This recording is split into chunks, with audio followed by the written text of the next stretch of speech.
the legal implications of the framework, and also have a case study of co-investment transaction, so that just to help all of us in the audience, PE, VC, and PFAs, understand how this framework would work, how it will benefit us. We can see how PE exceeds the S&P 500, emerging markets, listed indices, fixed income, and hedge funds, right? So again, core reason why folks are allocating more of the assets into private equity.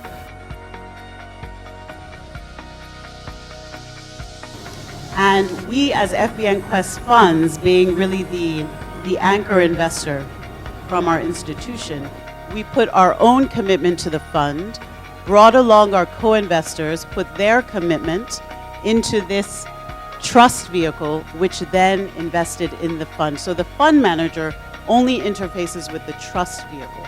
And we and our trustees business manage the relationship with the underlying co-investors.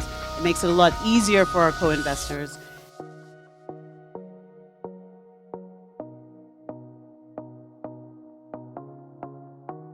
The framework is very welcome.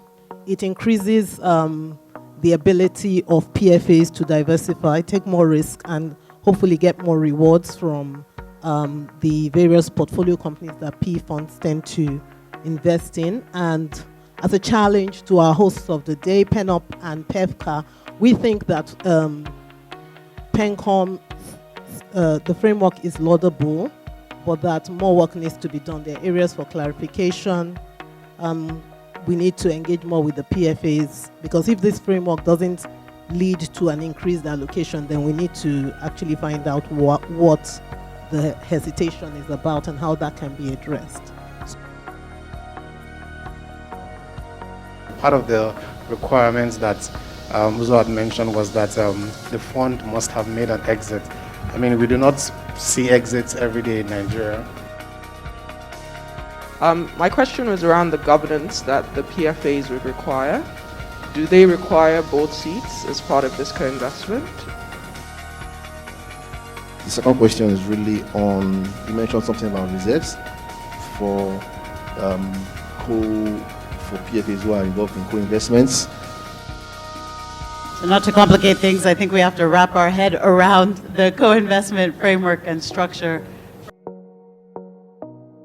One side is what the regulator will allow, and for that, of course, we have no say at all. So we do co-invest with investors who are not in our fund. I think it also helps, or maybe just to guess, why PENCOM would require that. It means that the PFAs are dealing with managers that they've diligenced and they're comfortable with, because again, the whole point is not to lose people's pensions.